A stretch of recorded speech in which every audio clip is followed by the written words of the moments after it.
부동산도 망했습니다. 상권이 형성되기 전에 제일 먼저 들어오는 게 부동산 중개업이고 또 맨 마지막까지 버티는 것도 바로 저 부동산 중개업인데 저게 이제 임대가 나왔다는 거는 이 상권의 상태를 여실히 보여줍니다. 이럴 수가. 건물을 실컷 지어놨는데 아무도 안 들어옵니다. 어야노. 하느님 위에 건물주라고 했는데 공실 많은 건물주가 세사 제일 불쌍합니다. 요새는 계속 은행 좋은 일만 시켜야 되거든요. 안녕하십니까 만장하신 신사숙녀 여러분, 영남학파 강호발 오늘도 인사드립니다. 자, 이곳은 어디냐 구면은 바로 부울경이라는 지방 거대도시 이 세 곳을 잇는 핵심 지역에 형성된 부산의 위성 도시이자 매드타운 되겠습니다. 이름하여 사송 신도시. 두둥. 자, 지도를 보시면 아시겠지만 요 아래쪽으로는 부산 금정구와 김해가 있고 또 약간 멀리 한시 방향으로 울산이 있고요. 다음 서쪽 11시 방향으로는 양산 물금으로 연결이 됩니다. 원래는 경부 고속도로만 지나가던 산골 마을이었습니다. 그러다가 2009년 당시 LH에서 택지 개발 사업지로 지정을 했고 2017년도에 이 본격 착공에 들어갔습니다. 계획상으로는 인구 8만 명에 주택 3만 세대 입주를 목표하고 있고요. 아직 다 차지는 않았습니다. 여전히 택지 개발은 진행 중입니다. 그런데 전체 상가지구를 보시면 지금 걸어 다니는 사람이 없습니다. 부산의 신도시가 대부분 그러하듯 이 공실 문제가 심각합니다. 명지, 정간, 일강 신도시 모두 제가 영상에서 보여드렸는데요. 자, 이게 공통의 문제올시다.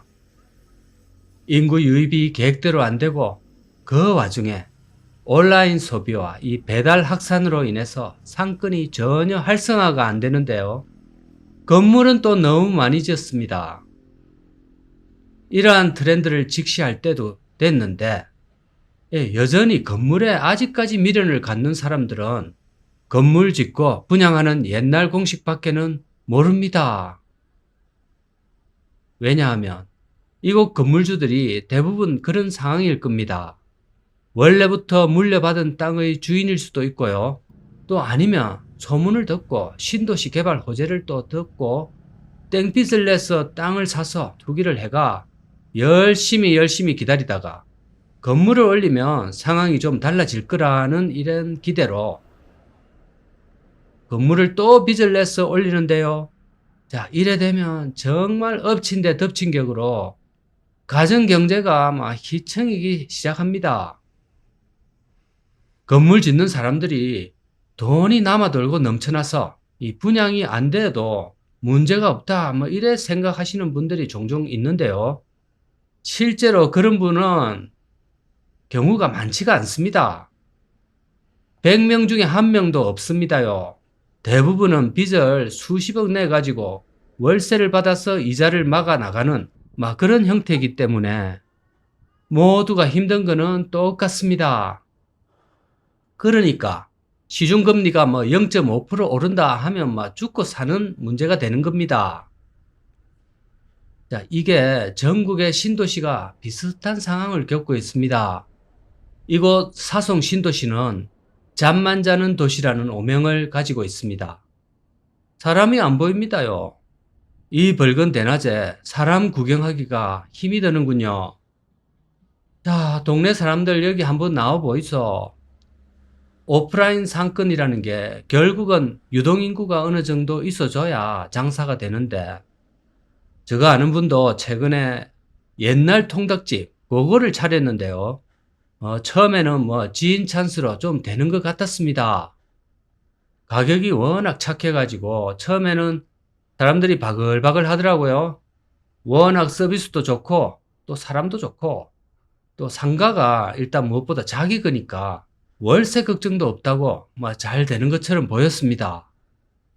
그런데 개업발이 조금 빠지면서 이제 배달 앱에 의존할 수밖에 없는 상황이 되었는데요. 배달 앱으로 또 되면 되지 않느냐 이래 하지만 근데 그 수수료가 너무 살인적이라서 이 도저히 착한 가격을 유지할 수가 없다고 합니다. 결국 가격을 올릴 수밖에 없는 지경이 됐고요.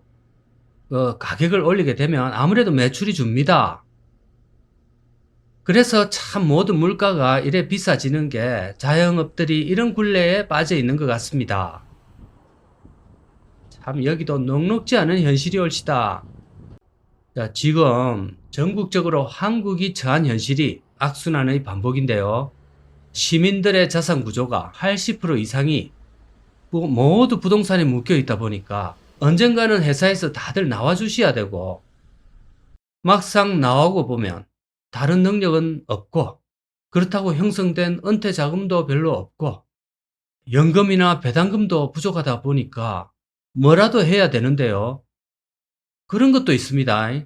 요즘 자식들이 사회 진출이 이제 좀 어려워지고 늦어지는 데다가 취업도 좀 어려워졌습니다. 그래가 부모들이 그것을 보고 있자니 이제 딱 하고 이래가지고 자신의 은퇴 자금으로 이 써야 되는 돈을 이 자식들의 창업 비용이나 혹은 대학원 비용 이런 걸로 써야 되니까 나중에는 결국 둘 다 힘들어집니다. 자식이 어려워도 좀 참으셔야 됩니다.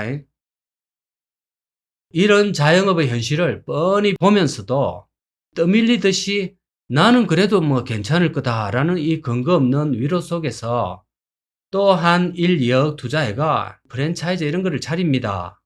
다른 방법이 없으니까요. 가장 쉬운 게 아마 저 카페 이런 거 차리겠네요. 자, 그래서 제가 자영업자 전국에 너무 많다고 섣불리 차리지 마라 이런 얘기를 그렇게 해도 또 차릴 수밖에 없는 그런 현실이 올시다. 그러면 이제 또 안 된다고만 하지 말고 뭘 하란 말이냐 먹고 살아야 되는데 이렇게 또 화를 조금 낼 수도 있지만 그런 방법은 누가 있어서 잘 알겠습니까? 나라님도 용돈은 좀 줄 수 있어도 생계까지 노후 대책까지는 각자가 해결해야 되는 아마 그런 게 우리 인생 아니겠습니까? 그래도 저는 이런 실상을 보여드리는데 목적이 있습니다. 자, 오늘도 시청 감사드립니다. 구독, 좋아요도 좀 부탁드리겠습니다.